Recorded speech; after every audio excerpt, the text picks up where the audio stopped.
میں اپنی تقریر کرنے سے پہلے سوچ رہا تھا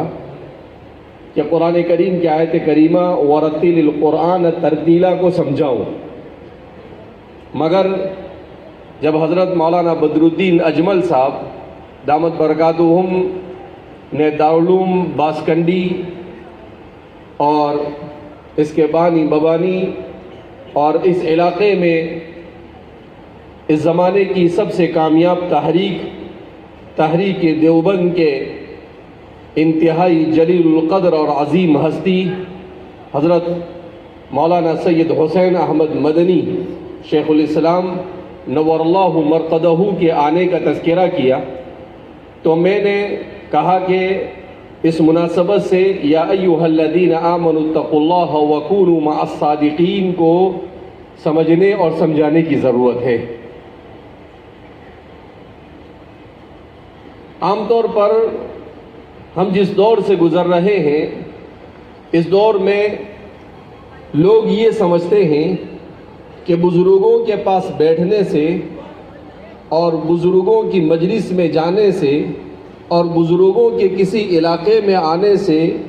کوئی زیادہ فائدہ نہیں ہوتا۔ ابھی 2 دن پہلے ایک سفر کے دوران ایک صاحب نے سوال کیا کہ مولانا یہ بیعت سے کیا فائدہ ہوتا ہے اور یہ بزرگوں کے پاس بیٹھنے سے کیا فائدہ ہوتا ہے؟ تو اس سے وہ فوائد حاصل ہوتے ہیں جن فوائد کو انسان کبھی آسانی کے ساتھ سمجھ نہیں سکتا ہے۔ اکبر الہ آبادی نے بڑا جاندار شعر کہا اس سلسلے میں، نہ کتابوں سے نہ وعظوں سے نظر سے پیدا،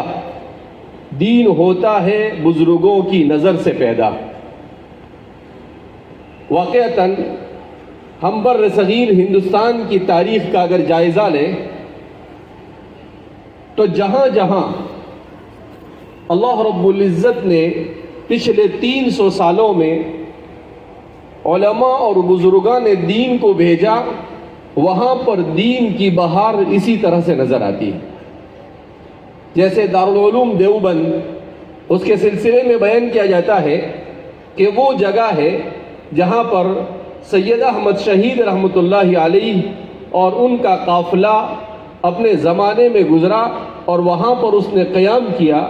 تو ان کے اس قیام کی برکت سے اللہ رب العزت نے دارالعلوم دیوبند کی بنیاد وہاں پر ڈالی۔ جس تحریک نے اس پوری دنیا میں ایسے زمانے میں، جس زمانے میں عربوں نے بھی اسلام کی ایسی قدر نہیں کی جیسی کرنی چاہیے، جہاں سے اسلام کا نور پورے کائنات پوری دنیا میں پھیلا، اس جگہ پر بھی اسلام سے لوگ دور ہونے لگے۔ ایسے دور میں اللہ رب العزت نے اس سرزمین ہندوستان کو اپنے دین متین کی خدمت کے لیے قبول کیا۔ یہ اسلام کے کسی معجزے سے کم نہیں، اس لیے کہ کہاں ہندوستان اور کہاں عربستان، دونوں کے درمیان عظیم سمندر حائل ہے، مگر اللہ کے رسول صلی اللہ علیہ وسلم نے اپنے زمانے ہی میں اس کی بشارت دی تھی کہ مجھے سرزمین ہندوستان سے خوشبو محسوس ہو رہی ہے، جس کو علامہ اقبال نے بھی اپنے بہت سارے اشعار میں ذکر کیا ہے۔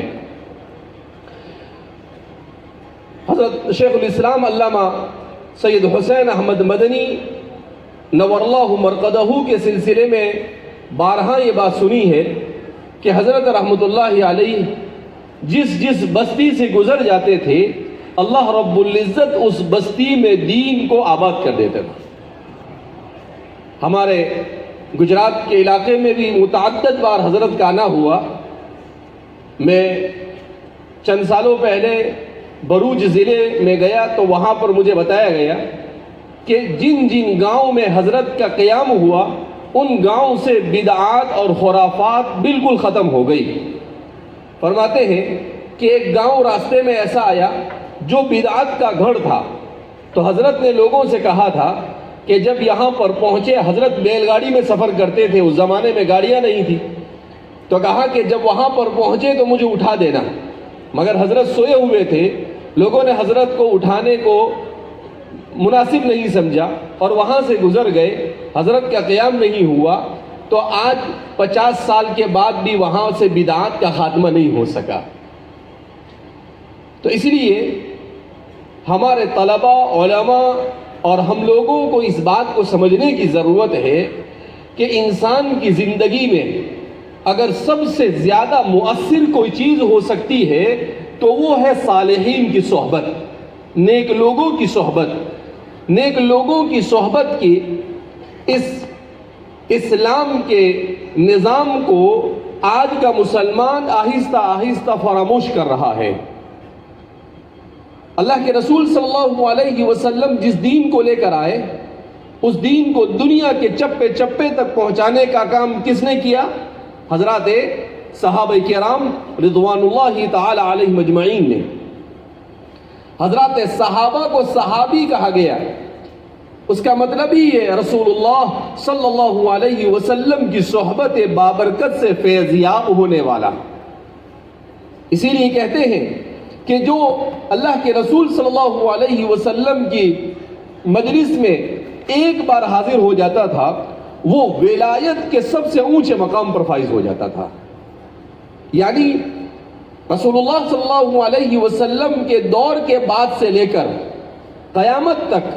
جتنے بھی اولیاء، قطب اور ابدال جو بھی پیدا ہوں گے، ان تمام کے نزدیک امت مسلمہ کہتی ہے کہ ان میں سے کوئی بھی حضرات صحابہ کے مقام تک نہیں پہنچ سکتا، اس صحابی کے مقام تک بھی جس نے ایمان کے ساتھ رسول اللہ صلی اللہ علیہ وسلم کو زندگی میں ایک بار دیکھا ہو یا آپ کی مجلس میں بیٹھا ہو۔ یہ اسی کو کہا جاتا ہے کہ دین پیدا ہوتا ہے بزرگوں کی نظر سے۔ لہذا فتنوں کے اس دور میں قرآن کریم کی اس آیت کریمہ کو سب سے زیادہ عملی جامہ پہنانے کی ضرورت ہے کہ ہم صالحین کی صحبت اختیار کریں۔ حضرت مولانا احمد علی صاحب باسکنڈی نور اللہ مرقدہ کے سلسلے میں ویسے بچپن سے ہم سنا کرتے تھے، اس لیے کہ حضرت مولانا بدر الدین صاحب کا والد صاحب کے ساتھ دوستانہ تعلق ہونے کی وجہ سے آپ تشریف لاتے تھے تو حضرت کا تذکرہ کیا کرتے تھے، تو لیکن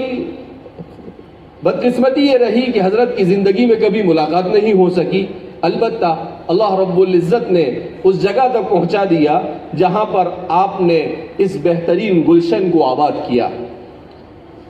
آج دنیا میں کون سوچ سکتا ہے، یہاں پر آنے کے بعد یہ محسوس ہوتا ہے کہ اسلام اتنا بڑا معجزہ ہے کہ انسانی تاریخ میں قرآن اور اسلام سے بڑا معجزہ کوئی رونما نہیں ہوا۔ کہاں پر ہندوستان اور ہندوستان کے بالکل ایسے کنارے پر آسام واقع ہیں اور وہاں پر بھی دین کی ایسی بہار، یہ صرف اور صرف اسلام کی برکت ہے۔ اسی لیے عرب کے ایک مورخ نے ابھی کچھ سالوں پہلے کتاب لکھی انہا النبوہ، تو مجھے تعجب ہوا کہ یہ کیا کتاب ہے۔ میں نے اس کتاب کو خریدا، تقریباً 900 سے زیادہ صفحات پر مشتمل کتاب تھی۔ اس کتاب میں انہوں نے اس کا جو نام رکھا، اس کی وجہ تسمیہ بیان کی کہ اس کتاب کا نام انہا النبوہ کیوں رکھا۔ تو اس نے کہا، مصنف نے لکھا، مؤلف نے، کہ انہا النبوہ اس کا نام اس لیے رکھا کہ رسول اللہ صلی اللہ علیہ وسلم جب فتح مکہ کے لیے تشریف لائے اور آپ صلی اللہ علیہ وسلم کے ساتھ 10 سے 12 ہزار صحابہ کا لشکر تھا، تو ابو سفیان نے دیکھا کہ اتنے عظیم لشکر کے ساتھ، پورے جاہ و جلال کے ساتھ رسول اللہ صلی اللہ علیہ وسلم مکہ مکرمہ کے قریب پہنچ چکے ہیں، تو اس نے عباس سے کہا کہ اے عباس، آپ کے بھتیجے کی بڑی شان ہے، ان لابن عمک شأنا، کہ آپ کے بھتیجے کی بہت بڑی شان ہے، دیکھو آپ کے بھتیجے کو اللہ نے کہاں سے کہاں پہنچایا، مگر قربان جائیے سیدنا حضرت عباس رضی اللہ تعالیٰ عنہ پر انہوں نے بڑا تاریخی جملہ اس موقع پر کہا، آپ نے کہا یہ میرے بھتیجے کی شان نہیں، انہا النبوہ، یہ نبوت کی برکتیں ہیں کہ اللہ رب العزت نے میرے بھتیجے کو نبوت سے سرفراز کیا۔ کیوں کہ حضرت عباس سمجھ رہے تھے کہ ابو سفیان چونکہ ابھی وہ مکمل طور پر اسلام کو نہیں سمجھ سکے ہیں، لہذا اس بنا پر ابو سفیان ابھی بھی اپنے قریشی تفوق کو برقرار رکھنا چاہتے ہیں، اس لیے وہ کہہ رہے ہیں ان لابن عمک شأنا، وہ آپ نے فوراً اس کا انکار کیا، کہا یہ عصبیت نہیں چلے گی، انہا النبوہ، انہا النبوہ، یہ نبوت کی شان ہے، اس کے علاوہ اور کچھ بھی نہیں۔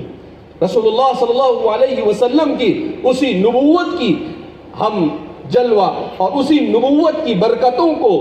آج 1500 سال کے بعد روئے زمین آسام پر بھی محسوس کر رہے ہیں، اور قیامت تک کی برکتیں جاری و ساری رہے گی انشاءاللہ۔